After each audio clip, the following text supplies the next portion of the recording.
in a more professional context, then I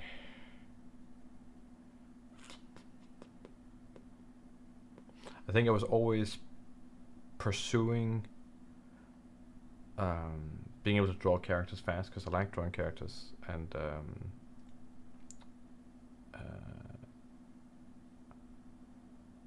I was always pursuing that. But I will say that probably a lot of times I would just draw the entire character from the get-go as a sketch instead of drawing like a anatomy base.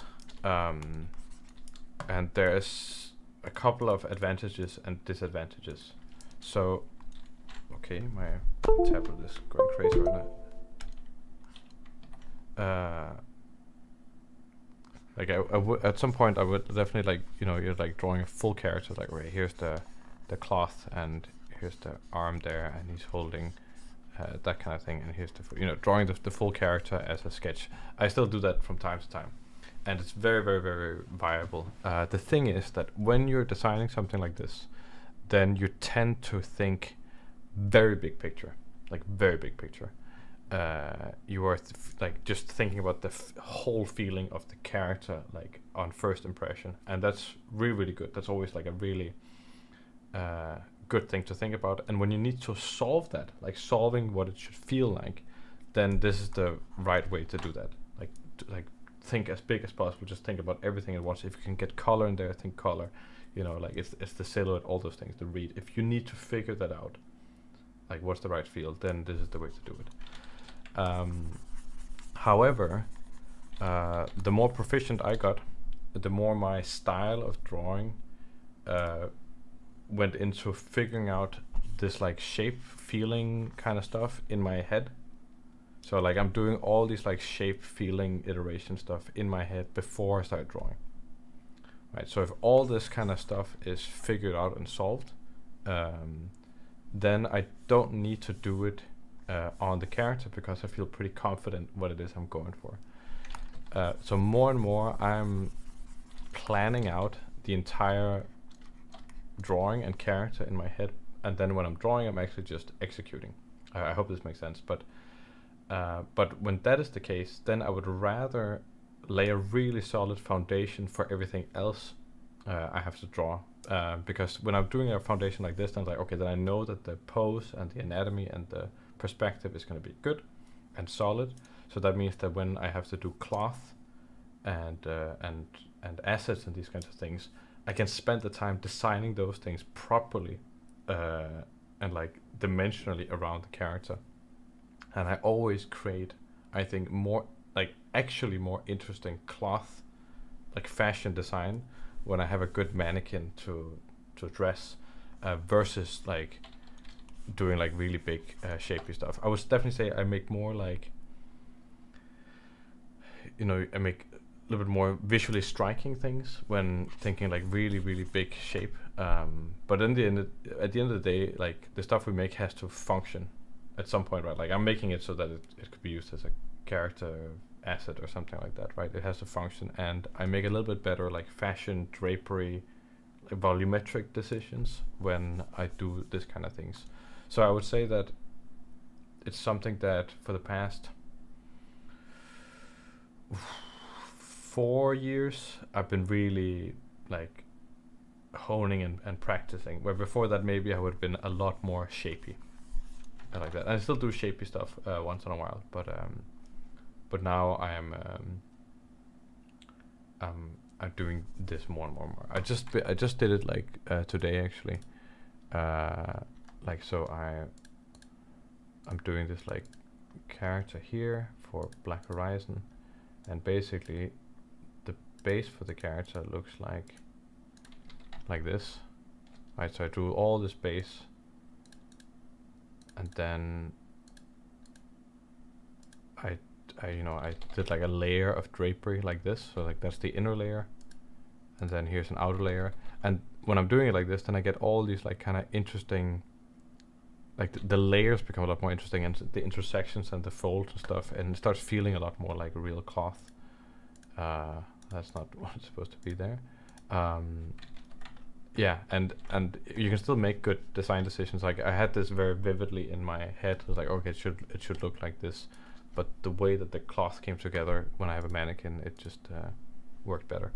Was there some other questions? Christ, that forehead line sinks slower than her head. Right, I guess that was it. Aren't women generally tougher to draw curves and circular shapes? I don't think women are generally tougher to draw. I think it really depends on the person and your previous experience. I definitely met many people who have a lot easier time drawing women than they have drawing men. But you could say that, like, oh, you know, if women are generally more curvy or whatever, then you have to have like really good lines to make women. But I don't think that's I think the fact that women are just like extremely curvy, that's also just like a stereotype or whatever. I don't think that they are inherently tougher to draw. But if you want to draw like a really stereotypical woman, like a curvaceous feminine person or whatever, then maybe you'd need a more trained hand to achieve that. I think that does make sense. While I may have abandoned drawing for a while now, I found that the books really can teach a quick and easy way to draw rough figures within a minute or two. That's absolutely true. Like, it's not hard to understand. I asked about the character art question because I started out with backgrounds, then I moved on to characters but couldn't draw for nuts. Rob C. Wow. I don't know what the wow was for, but I'm guessing it. Maybe I hope it was something I said.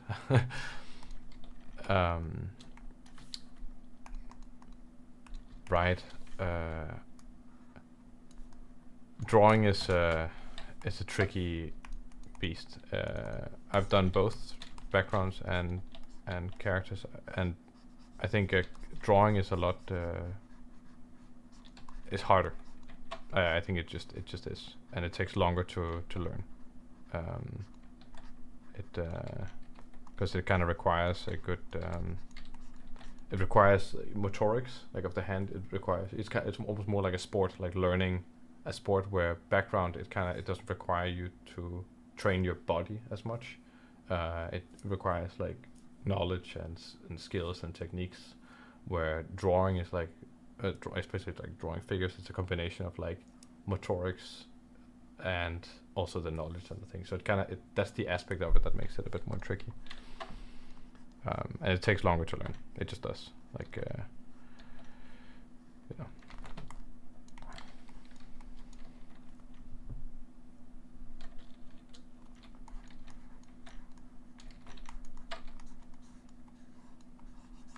I don't really want to solve this leg right here.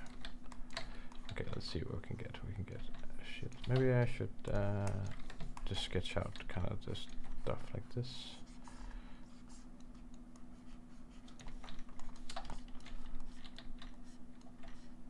Should also have a fire lens.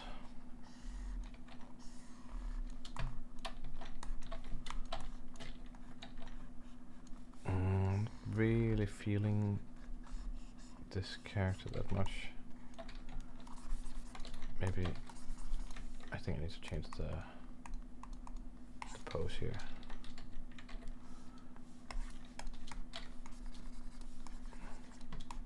Maybe it's also the head.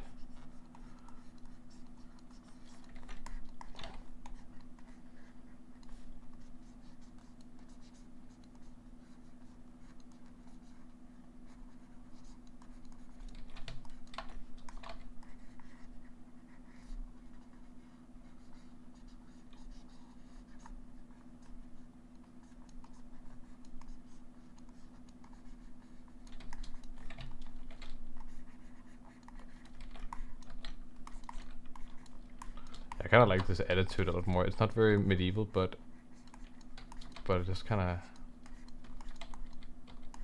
of felt fun to draw. She's a little bit more like a modern day kind of MMA fighter or something like that. But it does just feel more fun to draw right now.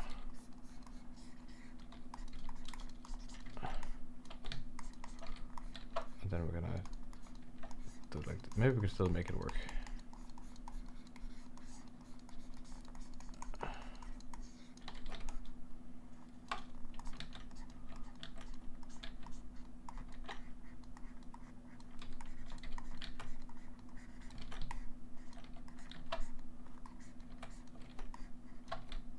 I like this a lot more. Whatever it is, I just this just feels like a better drawing 100%. Yeah, and probably this foot here needs to come back a little bit.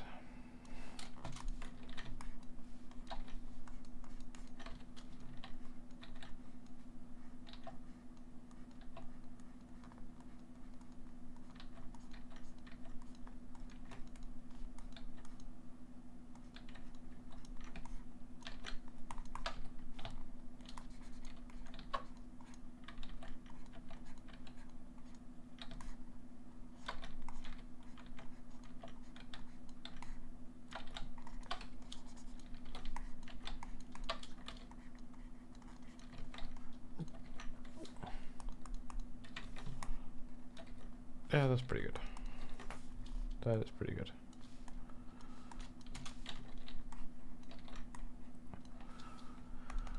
Maybe she has longer hair.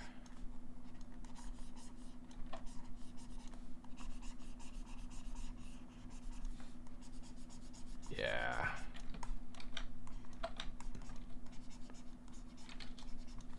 Maybe she's more Amazonian. Yeah, why not? Why not? Why not? Why not? Why not?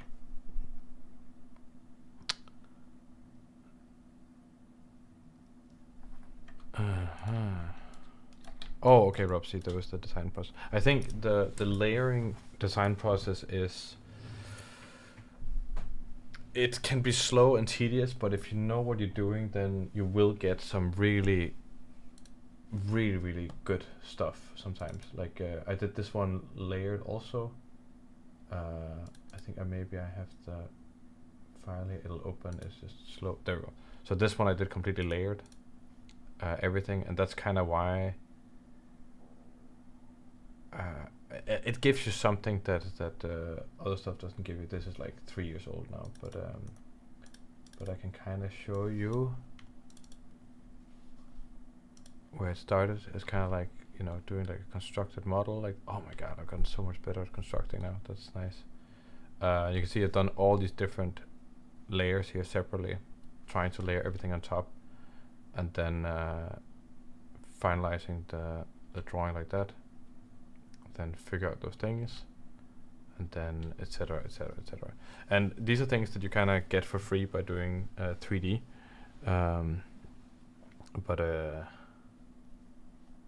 But yeah, etc, etc, etc. But sometimes I also don't do layering. Like I did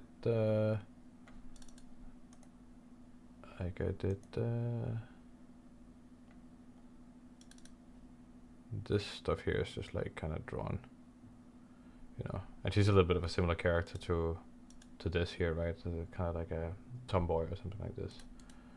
And this is just kind of not really layered. I mean, still constructed, and then maybe it is kind of layered actually. Not that I'm thinking about it. This guy is really funny. It's like no pants. How is she actually drawn?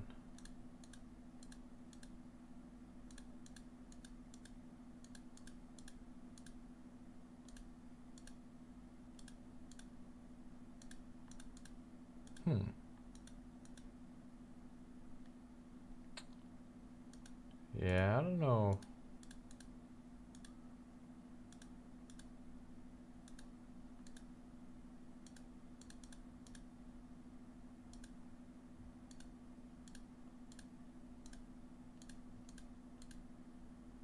I guess she's just like this. And then that on top. It's not really layering, right? It's just a simple sketch, but you can still get to a result where if you think about the layers and stuff, but you know, those kinds of things. And I think it could be fun to draw females like this, you know, where she's definitely like, this could almost be a man face, right? But a little bit more of a tougher female. And this is some guy with no pants, which I just think is kind of funny. Haxton writes, if you consider putting your courses on Udemy or something. I mean, my courses are on my store, and and on Gumroad, and that's kind of where they are. Udemy is. I guess I have considered it. I don't really know why I would put them there. I don't know if it would help. Maybe it would. Do people have a subscription to Udemy, or do they just buy? I guess they just buy them. I mean, I could look into that. I don't know. I guess it's just a different way of making some extra cash. I do actually really like doing the courses. I know that I haven't done them in a while, but I do actually really like them. That's why I made them, because I'm like, you know what, this is kind of nice. I think I would love to share this with people. And I do also like doing the free stuff on YouTube. That's also great, you know. And then the courses are just like, if you're really into it, then get the course, and then you'll have a few more hours of content. Let's see here. What can we do? Maybe we can do this a little bit simpler.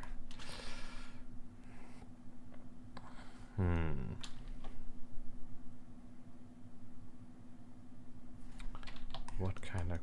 I kind of feeling like a dress, but maybe like a battle dress. So it still goes all the way down to the ground, maybe. I can't just exactly. So I did actually just see this thing the other day. I think it was Zendaya. She had this dress.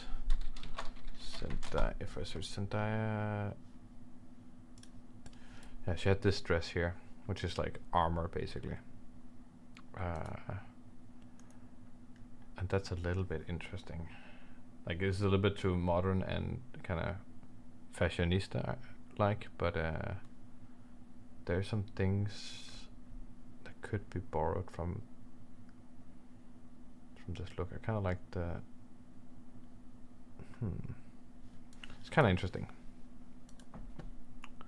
So I'm just thinking about that. Maybe there's something along those things. I've been spending some time recently just trying to get more into developing nice textures, because I do have a tendency to just make really like even surfaces and not work too much with texture, mostly because it just takes a long time to make the nice textures. But it can look really nice if you get it done properly. I think I'll create these like discs on top here, like this, and then maybe there'll be some kind of chainmail kind of stuff hanging.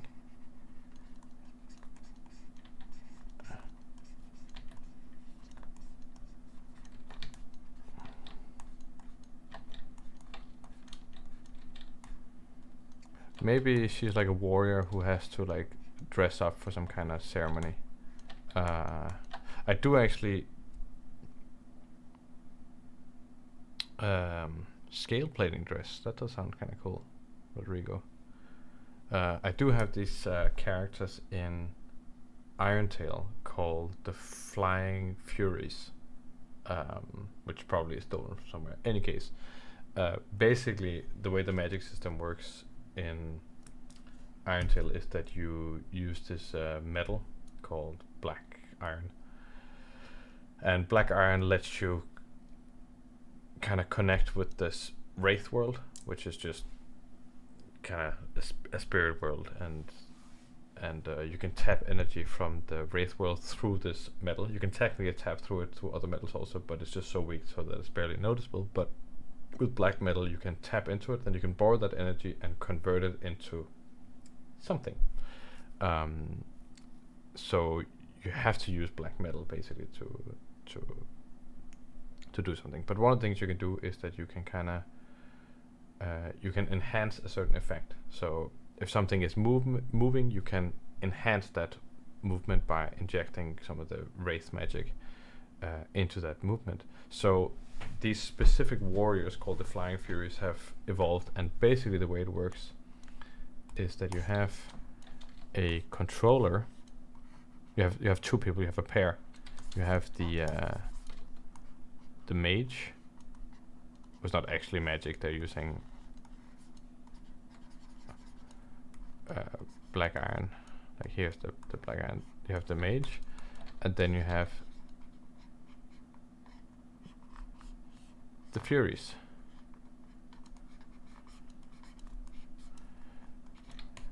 The Furies, and they have weapons. Like that. So mage and the Furies. And basically, these mages, they assist the Furies in like basically super jumping and flying around. So the mage will be like, oh, like this, and then the Fury will like jump, like, you know, like with their swords, and maybe they have little wings like this, and they're using their magic to make it a super jump. Boink. So they can jump way higher than normally, and they can kind of pull them like so they work in pairs, and they have to practice this specific dance of like fighting, where this Fury then becomes essentially like a super enhanced soldier, because they can move about just like flying around and jumping and doing all kinds of things. And they can have a relatively small army of these like super speedy people who do this, right? And then they become more effective. And the thing is that like lots of the Furies are women, because they typically weigh less than men. And for here, that's just more effective, because you want to have a relatively small person, you know, doing the fighting, because it's easier to move them around further with a powerful mage. So you have usually women, and then also sometimes kind of like smaller men or something like this. But it's one of the few instances in Irontail where you have like a female dominated kind of like a warrior force, which makes them kind of unique. And it just makes sense that it would be these kinds of things. So she could be a flying fury, this character here. I just think that's kind of interesting. It also means that these people, they have to kind of protect these guys, because they're kind of vulnerable, because they're using all their energy just moving these people around, and they have to work in perfect harmony. But when they do, then they are a force to be reckoned with. And maybe she is a flying fury of sorts. Kind of like that idea.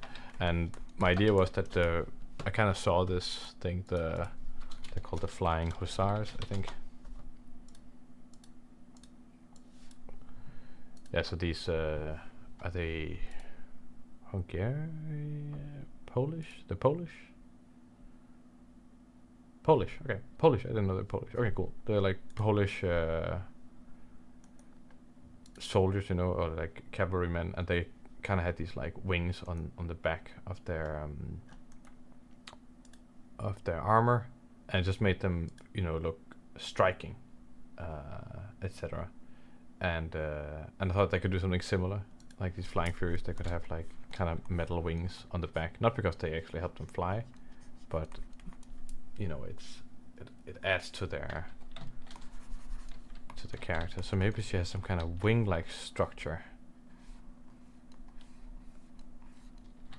to suggest the Flying Furies. So maybe it's this kind of like Flying Fury kind of celebratory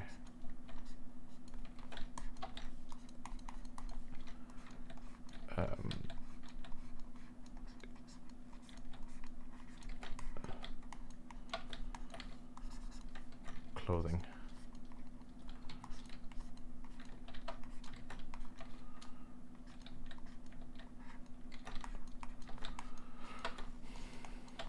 And maybe they kind of have a custom of like really showing off their strong bodies, because they're supposed to be very strong. So maybe it's somewhat revealing the clothing, and that's part of their culture. I never thought about that until now, but I kind of like that. You know, they kind of, their clothing is limited because they have to show off their physique, and that's kind of the custom And sure, somebody's gonna complain about it, like in the world, but that's, they kind of have to do that. You know, to show all the noble men who's investing in these fighting forces. Show them like, look, this is what your money has been spent on. These very well trained, strong females. Which, that actually sounds kind of cool. I would dig that. I think that sounds pretty fun. Let's see here.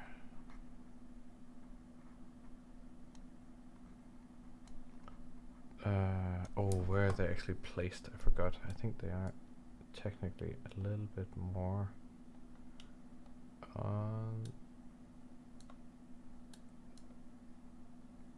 Yeah, they are a little bit darker. Wait, where are they placed in the world? No, actually they are. I'm just trying to like do the map in my head, like, okay, where are they actually on the continent? And they tend to, yeah, something, maybe something like that. Maybe it's something like that.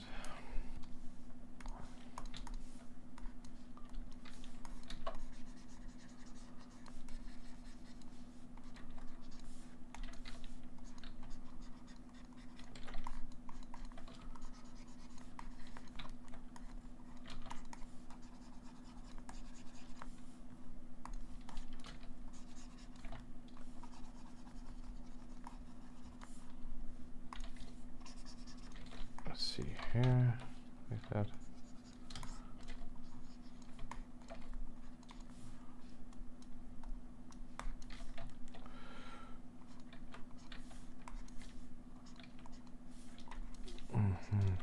Oh, we're already like out of time.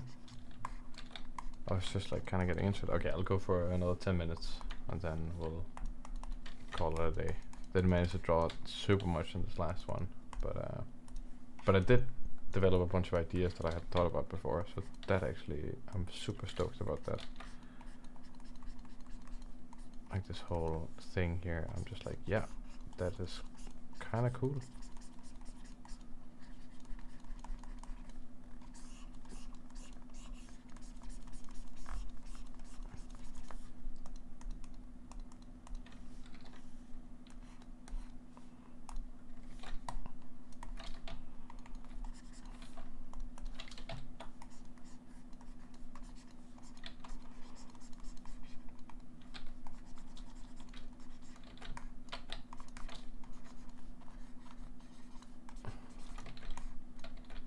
Right now she looks a little bit Indian with this color. Like Native American, sorry, not like that.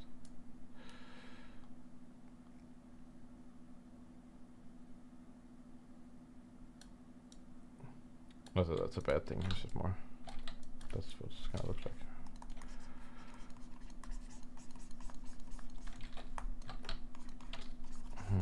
Okay. Let's see. Now we need, let's bring this back in.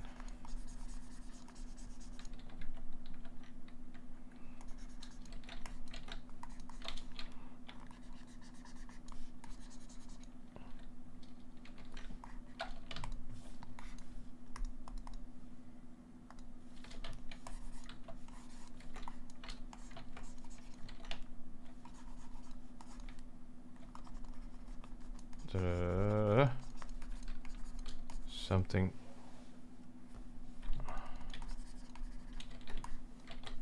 You know, this is more a sketch for like me to know what's supposed to happen. Like, so I can remember this thing, because it didn't get that far. I could probably done a little bit better of a job of like doing the cloth. But it was fun still. It was very fun doing this thing. I'm kind of excited about like this kind of prospect. I haven't done Iron Tail in a very long time because I've just been doing Black Horizon, and I'll continue to do Black Horizon for a while. That's like my main thing right now, but I would love to get back to Iron Tail at some point. maybe one day when I have a bit more resources, then I can explore that even further. There's lots of cool things in Iron Tail for sure. It's a fun world. And I've also gotten a lot better at drawing since I was doing these things. So that's that will also be super interesting to look into. This is like a golem. Golems are, I really like golems in Iron Tail. They're these like weird beasts that, you know, people have tried to like kill them, but then swords get stuck, and then it's like, yeah, that's what happens, and they have this look. So that is kind of exciting. What do we have here? Oh yeah, I've got a big cliff beast walking around. This is kind of a fun thing, just like doing some 3D and then mixing it with a bunch of 2D. I don't do it that often, but I think it definitely can kind of work. It can definitely kind of work, and even like these kind of straps and stuff, you can just do them in 3D and then you can mix them in with some 2D. The guy is all just drawn, you know, in 2D. So many ways of like mixing the things. Next time I really feel like drawing a dragon. That would be cool. That'd be really, really cool to do a dragon. I love doing like creature stuff. I think maybe we could. Is this a dragon? I have a dragon here. It's not a very good dragon. It's just like a few dragons flying there. Oh, it's why I'm doing this. Oh, right. I was adding like dragons to this kind of things. Oh, I want to show you this. This is ridiculous. There's an idea, you know, one day you just like wake up, you're like, oh my god, why hasn't anyone thought of this? You just take the dragon and then you just tape it to a gun and then you got a flamethrower. You know what I mean? Yeah, we're definitely wrapping up the stream now. I think my attention span is like slipping away, but I had a lot of fun and I really enjoyed talking to you guys. That was awesome, and we will be back on Thursday, and we'll be doing more drawing on Thursday. I think it's probably going to be Black Horizon related. So if you're following that, then you have that to look forward to. If you hate that, then I'm sorry. That's what I'm going to be doing. But I will be doing more drawing, I think, also on Thursday. That feels like that could be super fun. Usually we end the streams on some kind of tax evasion tip, and if you don't know why that is, then I don't know why that is, but that's just a tradition. For some reason we have to talk about tax evasion. And the tax evasion tip of this stream is